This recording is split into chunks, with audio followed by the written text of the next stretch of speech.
성도님들, 우리가 외출했다가 집에 돌아오면 뭐 좀 특히나 코로나라서 그런데요, 손 씻는 것 너무나 자연스러운 일입니다.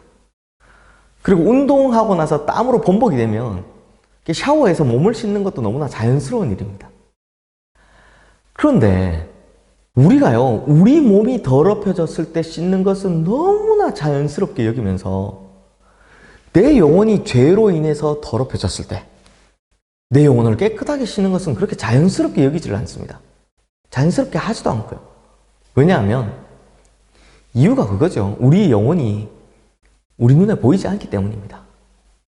육체는 보이고 또 육체가 더럽혀진 것이 우리 눈에 띄고 느껴지지만, 그러나 내 영혼은 이게 뭐 더러워졌는지 어떻게 됐는지 그걸 정말 민감하게 찾지 않으면 그걸 찾아내서 씻기가 그렇게 쉽지는 않다는 겁니다.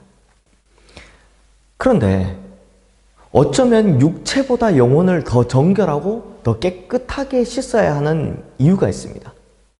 그게 뭐냐면, 우리의 영혼이 죄로 인해서 더러워지면 이 죄는요, 우리의 영혼을 그냥 죄로 얼룩진 채로 요만큼 얼룩졌으면 요만큼 그대로 두지 않기 때문입니다. 왜냐하면 죄에는 전염성이 있기 때문입니다. 그렇기 때문에 죄가 우리 영혼을 더럽히면요, 이게 자꾸만 점점 번져나가는 겁니다. 한 번 더럽혀지고 나면 더 큰 죄를 물고 오고, 더 큰 죄는 우리의 영혼을 조금씩 갉아먹기 시작합니다. 그러다 결국에는 어떻게 되냐? 파멸에 이르게 된다는 겁니다. 그러므로 내 영혼이 죄로 인해서 더러워졌을 때 그때 이걸 깨끗하게 씻어내지 않으면 나중에는요, 우리의 영혼이 손을 쓸 수 없을 정도가 되어 있고 결국에는 죽음의 권세, 사망의 권세에 사로잡힐 수밖에 없게 된다는 겁니다. 이 사단마귀의 권세에 붙들려 살 수밖에 없게 된다는 겁니다. 그래서 오늘 말씀을 보면 이스라엘 공동체 중에서 죽음의 권세 가운데 있던 자들에게 하나님께서는 정결하게 흐르는 물로 씻으라 라고 말씀합니다. 그런데 이 물은요, 그냥 일반적인 물이 아니라 하나님께서 말씀하신 바에 따라서 특별한 물, 곧 성수를 제조해서 그 물로 너희의 몸을 씻어 죄의 권세에서 자유하라, 이렇게 말씀하셨습니다. 우리 2절 말씀 보실까요? 여호와께서 명령하시는 법의 율례를 이제 이르노니 이스라엘 자손에게 일러서 온전하여 흠이 없고 아직 멍에 매지 아니한 붉은 암송아지를 내게로 끌어오게 하고. 그러면 성수 만드는 재료가 뭐냐? 아직 멍에를 매지 아니한 붉은 암송아지를 사용하라 라고 말씀하십니다. 즉 이건 누구에게 속해서 억압받은 적이 없는 그런 암송아지를 말하는데, 붉은색을 띤 암송아지라고 하는 것은요, 나중에 신약시대 때 바로 예수 그리스도의 피의 붉음을 의미하는 바입니다. 5절 말씀도 보겠습니다. 그 암소를 자기 목전에서 불사르게 하되 그 가죽과 고기와 피와 똥을 불사르게 하고. 자기 목전에서 불사르게 한다. 그런데 그것도 어떻게 하냐면 가죽, 고기, 피, 똥 전부 다라는 말이죠. 이걸 온전히 태운다라는 말인데, 결국 그 암송아지의 완전한 희생을 통해서 성수를 만들겠다, 씻는 물을 만들겠다는 겁니다. 이것도요, 신약시대에 예수님께서 자기를 온전히 다 드리시죠.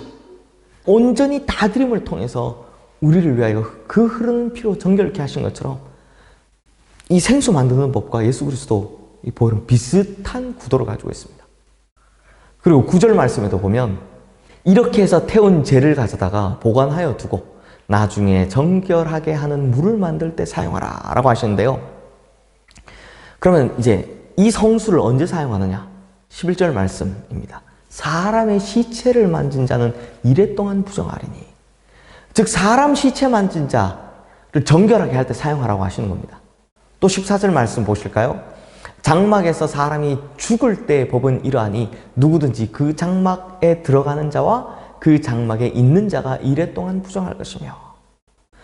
그러니까 사람이 죽었을 때 장막에 들어간 사람, 또 사람이 죽었을 때 그 장막 안에 있었던 사람, 이런 사람들을 정결하게 할 때 이 물을 사용하라고 합니다. 그리고 16절 말씀도 있습니다. 누구든지 들에서 칼에 죽은 자나 시체나 사람의 뼈나 무덤을 만졌으면 이래 동안 부정하리니. 성도님들 한번 잘 보십시오.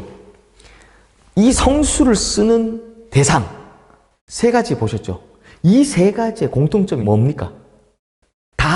세 가지 다 죽음과 연관되어 있죠. 결국 이 세 가지를 다 함께 통틀어 보면 죽음의 권세 곁에 있었던 사람들은 부정하니까 거룩하게 하는 물로 너희를 씻어서 깨끗하게 하라 라는 말씀인 것입니다. 성도님들, 죄의 삭은 사망입니다. 결국 죄로 인한 죽음의 권세가 서서히 우리를 집어삼키지 않도록 하기 위해서 더러워졌을 때 정결한 물로 우리를 씻어서 깨끗하게 해야 한다라는 하나님의 말씀입니다. 사랑하는 성도님들, 오늘 우리가 하루 살아가다 보면 우리 몸에 먼지가 묻을 수밖에 없겠죠. 그래서 세면을 하고 샤워를 하죠. 마찬가지로 이 죄악 세상을 살아가다 보면 매일매일 죄가 우리의 영혼을 더럽히게 됩니다. 그러면 우리는 저녁마다 우리의 영혼을 깨끗한 물로 씻어내야 하는 것입니다. 그렇지 않으면 내 영혼이 자꾸만 죄로 인해서 오염되어지고 더러워지고 결국 내 영혼이 죽음의 권세에 사로잡힐 수밖에 없게 된다는 것입니다. 그러므로 성도님들, 매일 저녁 집에 돌아가셔서 몸을 씻듯이 하루를 정리하실 때마다 내가 오늘 이런 죄를 지었구나. 내가 오늘 하나님께서 기뻐하지 않으시는 이런 악한 모습을 하고 살았구나. 이렇게 날마다 우리를 돌아보시면서 거룩한 예수 그리스도의 보혈로 우리 자신을 씻어 거룩하게 해야 할 것입니다. 그리고 오늘 본문 21절 말씀에 보면 이것을 영구한 율례라고 말씀하셨죠. 즉 우리가 단 하루도 빠짐없이 항상 정결케 되는 일에 힘쓰는 그런 성도가 되어야 된다라고 하는 거죠. 우리 성도님들, 예수 그리스도의 보혈로, 십자가 보혈로 날마다 순간마다 모든 죄를 씻어 거룩해 되시는 성도님들 되시기를 주님의 이름으로 축원합니다. 기도하겠습니다. 하나님 아버지, 우리가 작은 죄를 그냥 방치하면 그 죄가 결국 우리를 죽음의 권세에까지 몰아간다라고 합니다.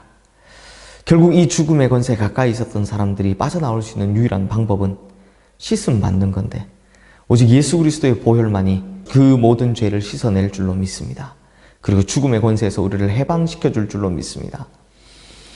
그러므로 주님, 하루를 정리할 때마다 오늘 내가 하나님 앞에 어땠는지를 돌아보고 우리 영혼에 낀 모든 더러운 때들을 씻어내는, 그래서 거룩하고 정결케 되는 우리 성도님들 다 되게 하여 주시옵소서. 예수 그리스도 이름으로 기도드리옵나이다. 아멘.